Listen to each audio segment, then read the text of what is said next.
আসসালামু আলাইকুম। হিন্দু ভাইয়ের প্রতি নমস্কার, অন্যান্য জাতির প্রতি আন্তরিক ধন্যবাদ। আজকে যে ভিডিওটা দিচ্ছি, ভিডিওটা চলে গেলে বশীকরণ দেখেন কীভাবে কাজ করতে হয়। যদি কোনো ছেলে মেয়ে দূরে চলে যায় তাহলে এরকম নকশাগুলো নেবেন চারটে নকশা। একটা চলে গেলে কবরে, একটা হচ্ছে জোর কবরে, একটা চলে গেলে আপনি পাথর চাপা, আর একটা দিবেন চলে গেলে গাছে। এরকম চারটে নকশা দিবেন, এরকম চারটে পুটুলি লিখবো, আর এখানে আছে কোরআন তাবিজ। ঠিক আছে, এভাবে ঠাকুরের আসনে জাগ্রত করতে হবে। জাগ্রত করার পরবর্তীতে আপনি কাজগুলো করবেন, দেখবেন স্বয়ং সিদ্ধি হবে, একটা কাজও ফেল হবে না। অনেকে বলে যে ওস্তাদ আপনি যে কাজগুলো করেন আসলে বসে কাজগুলো ভিডিও করে দেন না। আসলে কি এগুলা দেওয়া মানুষেরকে দিলে গেলে তো হয় না। সাধন সিদ্ধির একটা ভজনের ব্যাপার থাকে, সেই ব্যাপারগুলো মানুষের মধ্যে নাই বিধয় আপনারা কাজগুলো হয় না। আপনার মন স্থির করে ভালোভাবে কাজ করেন, আপনার কাজ 100% হবে।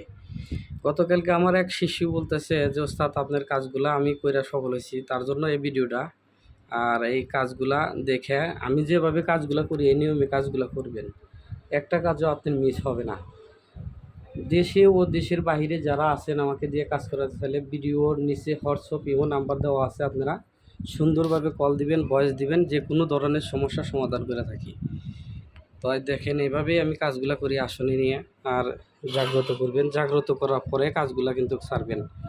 আর চালানি মন্ত্র যখন কাজ দিবেন চালানি মন্ত্রগুলো পড়বেন অবশ্যই। আর যদি জানা না থাকে ভিডিওতে কল দিয়ে জেনে নেবেন।